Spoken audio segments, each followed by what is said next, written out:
என் தாய் தமிழ் உறவுகளுக்கு வணக்கம். மே 18 இன அழிப்பு நாள், வரலாற்றில் ஒரு மறக்க முடியாத நாள். தமிழரின் வீர வரலாற்றை பற்றி உங்களுக்கு தெரியவில்லை என்றாலும் பரவாயில்லை. இந்த மே 18 இந்த இன அழிப்பு நாளை பற்றி நீங்கள் கட்டாயமாக தெரிந்து கொள்ள வேண்டும். ஏனென்றால் இந்நாளில் பிஞ்சு குழந்தை என்றும் பாராமல் சிங்கள இன வெறியர்கள் கொன்று குவித்தார்கள். பெற்ற தாய் தகப்பன் முன்பு பிள்ளைகளை வன்புணர்வு செய்து கொன்றார்கள். இவர்கள் ஜாதியாலோ மதத்தாலோ அடிக்கவில்லை, தமிழர் என்ற ஒற்றை காரணத்திற்காக கொன்று குவித்தார்கள். இன்று நம் ஜாதியையும் மதத்தையும் பெருமையாக பேசிக்கொண்டிருக்கிறோம், அந்த கட்சியில் சேர்ந்து செயல்பட்டு கொண்டிருக்கிறோம். ஆனால் தமிழரின் வீர வரலாறு நமக்கு தெரியாது. நீங்கள் கட்டாயமாக அதை பற்றி நீங்கள் தெரிந்து கொள்ள வேண்டும்.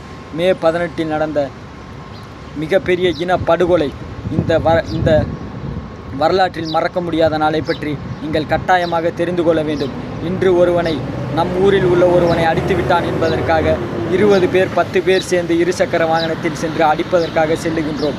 ஆனால் தமிழரின் பல்லாயிரக்கணக்கானவர்கள் தமிழர்களை ஈழத்தில் அடித்து கொன்று குவித்தார்கள் சிங்கள இனவெறியர்கள். இதற்காக நாம் என்ன செய்தோம்? நாம் எதுவுமே செய்யவில்லை.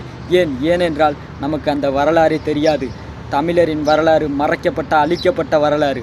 தமிழரின் வரலாற்றை இந்த மே 18 நடந்த மிகப்பெரிய இனப்படுகொலையை நீங்கள் தேடி தெரிந்து கொள்ளுங்கள், நீங்கள் பாருங்கள்.